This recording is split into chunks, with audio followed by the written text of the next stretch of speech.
నా పేరు సిఎస్ శ్రీజ. మా స్కూల్ నేమ్ వచ్చేసి TGRS JC girls Bodhan and Edapalli.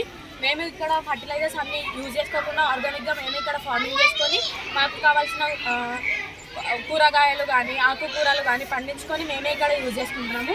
ఇప్పుడు మేము ఈ సంవత్సరం పంట ప్యాడీ వేసుకోవాలనుకుంటున్నాము.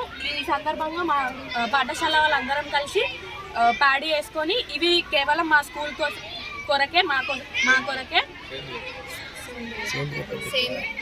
సేంద్రియ ఎరువుల్ని మాత్రమే మేము వాడుతున్నాం. Thank you.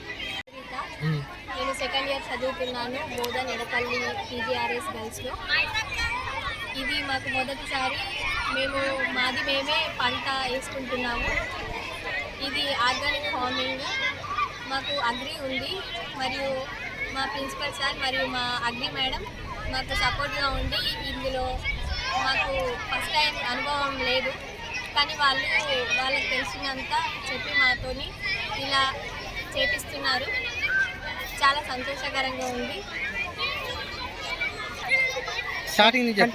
చూసి ఆర్గానిక్ ఫార్మింగ్ ఎలా చేయాలో మా మేడం చెప్పడం వల్ల ఆర్గానిక్ ఫార్మింగ్ నడిపిస్తున్నాము.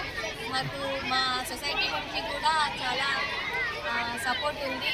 అన్ని పైపులు ఇట్లా వాళ్ళు పొలంకి సంబంధించిన ఎక్విప్మెంట్స్ అన్నీ వాళ్ళే ఇచ్చారు.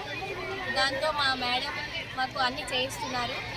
కాబట్టి ఆర్గానిక్ ఫార్మింగ్ చాలా మంచిదని మాకు ఆర్గానిక్ ఫార్మింగ్ ఎలా చేయాలి ఏంటి అన్నీ చెప్పారు. వివరంగా చెప్పి ఇక్కడే మాతోటే ప్రాక్టికల్గా చేసి చూపిస్తున్నారు. రాని వారికి కూడా ఇక్కడే నేర్చుకుంటున్నాము. ఇది చాలా సంతోషకరంగా ఉంది మాకు. Thank you.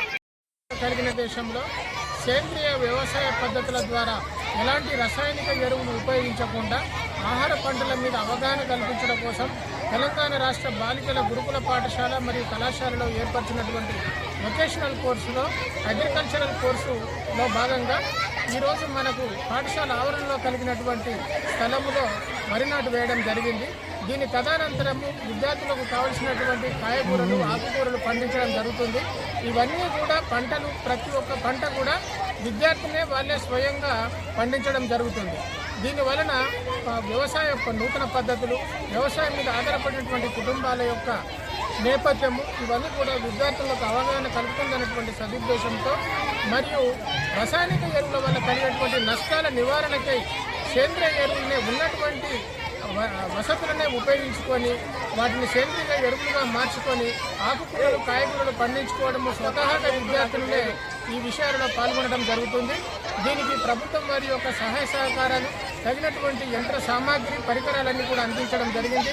స్థానిక ఎమ్మెల్యే గారు కూడా దీనికి చక్కటి సహాయాన్ని తోడ్పాటు అందించడం మరియు మా సంస్థ యాజమాన్యము తర్వాత మా పేరెంట్స్ పిల్లల యొక్క తల్లిదండ్రులు కూడా వీటిలో భాగస్వాములు కావడము మాకెంతో గర్వకారణంగా ఉంది.